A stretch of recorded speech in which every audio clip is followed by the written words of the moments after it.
Hello everyone, welcome to my YouTube channel Equation Essence. This is Ifra and I hope you all are doing good.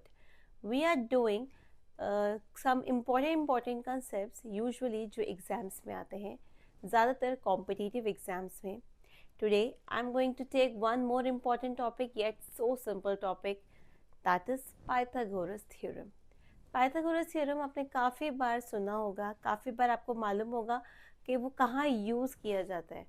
Basically कहीं पर भी आपको right angle दिखे तो आप समझ लीजिए कि वहाँ पर पाइथागोरस थ्योरम यूज़ किया गया है. अब पाइथागोरस थ्योरम है क्या, पाइथागोरस थ्योरम से होता क्या है, let's find out in today's video. The Pythagoras theorem has been invented by a great mathematician Pythagoras. He invented Pythagoras theorem because at that time the Pythagoras theorem usually used in constructions.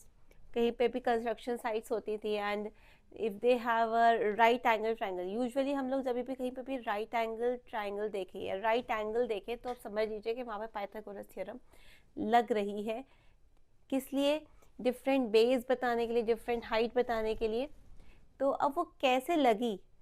Generally starting में वो construction में use हुई, लेकिन time to time because he was a great Greek mathematician तो उन्होंने उसको अपने mathematics में भी इम्प्लाई करा, जिससे हाइट एंड डिस्टेंस जो है उसके डिफरेंट क्वेश्चन सॉल्व होने लगे, या डिफरेंट उन्होंने क्वेश्चंस बनाए जिसके डिफरेंट सोल्यूशंस उन्होंने पाइथागोरस थ्योरम से निकाले, जैसे angle of inclination, angle of declination, या हम लोग कभी एक साथ दो जगह अगर देख रहे हैं तो एक जगह एंगल ऑफ इंक्लिनेशन बन रहा है और अगर हम उसी वक्त नीचे देख रहे हैं तो एंगल ऑफ डिक्लिनेशन बन रहा है. और भी बहुत सारी इनकी एप्लीकेशंस हैं. Height and distance is a basic application of Pythagoras theorem and usually Pythagoras theorem जो है वो आगे जाकर हम ट्रिग्नोमेट्री में भी यूज़ करते हैं. Trigonometry is itself a subject in mathematics, which inshallah I will make a video for you as soon as possible. So let's take Pythagoras theorem today. So basically Pythagoras theorem is totally based on the right angle triangle. If a triangle is a right angle triangle with having a base b and a height h, then the hypotenuse of the triangle L is under root b square plus h square, or you can say that the square of the hypotenuse of that triangle is equals to base square plus height square. अब hypotenuse क्या होती है? hypotenuse is the longest side. जैसे कि अगर हमारा एक staircase है, usually staircase ऐसे बना हुआ होता है, तो वो भी जो है एक बहुत अच्छा रियल लाइफ एग्जाम्पल है एक पाइथागोरस थ्योरम का. जैसे कभी भी अगर इंटरव्यूज़ होते हैं, इंटरव्यूज़ में अगर आपसे इंटरव्यूअर जो है वो क्वेश्चन करे कि if you are going on a staircase and having a height of say 3 centimeter or 4 centimeter, having a base of 4 centimeter, can you please tell me the length of the staircase? अब उन्होंने मतलब पूछा तो इतने गड़बड़ तरीके से कि एक स्टेयरकेस है वो 4 सेंटीमीटर लंबा है, 3 सेंटीमीटर उसका चौड़ाई है, अब मुझे बता दीजिए कि वो स्टेयरकेस की लंबाई कितनी होगी. तो इसका मतलब वैसा वाला लंबा नहीं, स्टेयरकेस का लंबा कितना होगा. अब आप खुद सोचिए, एक हाइट है, एक बेस है और ये उसकी स्टेयरकेस की लंबाई है. तो जब भी एक 90 डिग्री बना रहा है तो आप सिंपल से बता देंगे yes, the Pythagoras theorem is we are using Pythagoras theorem here, and the height square plus base square is equals to hypotenuse square, which is the length of the staircase. So that will be very easy. And अगर आपको पता है, अगर आप लोग real life example को Pythagoras theorem से को रिलेट कर लेते हैं तो आप लोग बहुत आसानी से कोई भी कॉम्पिटिटिव एग्ज़ाम के क्लियर कर देंगे. बेसिकली कॉम्पिटिटिव एग्ज़ाम जो है वो बेसिकली आप लोगों के नॉलेज को देखता है.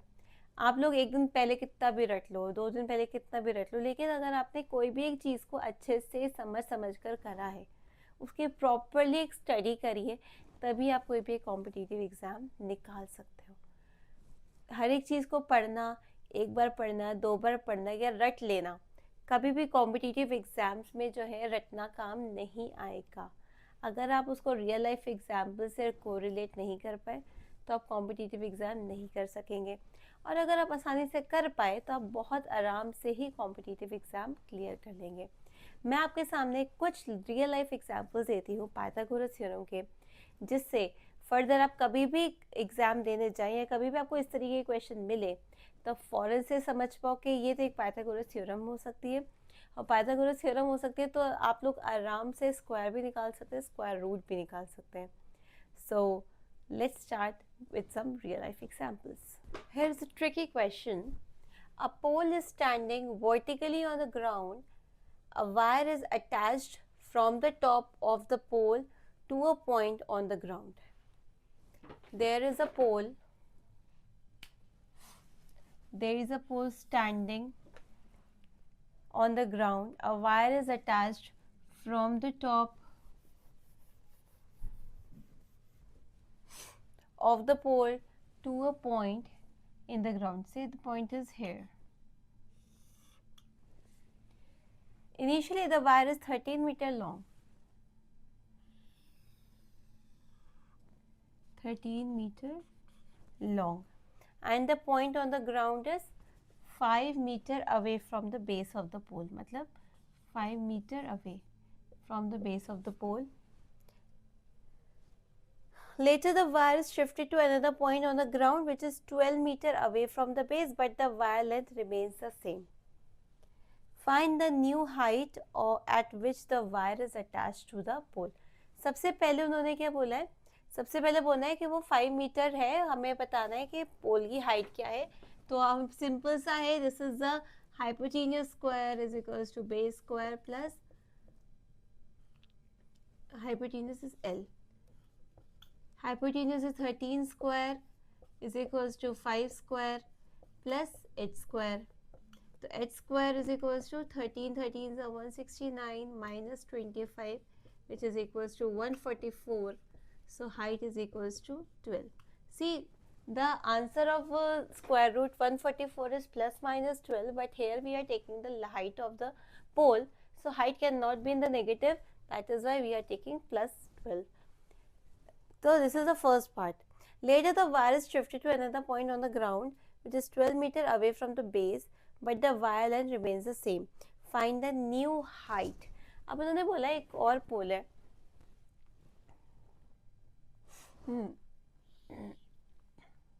वही पोल है, वो 12 मीटर अवे है और उसकी हाइट सेम है 13. हमें अब उसकी हाइट बतानी है, तो वही सेम होगा h square is equals to 13 is 169 minus 12 is 144 which is equals to 25. तो here h is equals to 5. तो यहाँ पे दोनों में सेम चीज़ लगी है, दोनों में बस क्या हुआ है, एक जगह हाइट दूसरी थी और एक जगह हाइट दूसरी थी. कैसे दूसरी होगी? क्योंकि बेस दोनों की बदल दी गई. लेकिन अब यहाँ पर जब क्वेश्चन इतना बड़ा आ जाता है तो हमेशा सामने वाला जो स्टूडेंट होता है वो कंफ्यूज हो जाता है कि इतना बड़ा क्वेश्चन है तो बहुत ही ट्रिकी क्वेश्चन होगा. जब बहुत ट्रिकी क्वेश्चन होगा तो सॉल्व करने में बहुत टाइम लग जाएगा, और उससे पहले ही क्वेश्चन को देखकर उसका मोरल डाउन हो जाता है. तो हमें अपना मोरल डाउन नहीं करना, हमें अपना कॉन्फिडेंस अप करना है, जिससे हम कॉम्पिटिटिव एग्ज़ाम पास कर पाएँ. एंड आई होप मेरी इस वीडियो से आपने कुछ सीखा होगा एंड आप कुछ मेरी वीडियो से इम्प्लीमेंट करेंगे अपनी day to day life and अपने एग्ज़ाम्स में. Hope to see you soon in my next video with a new concept. Thanks for watching.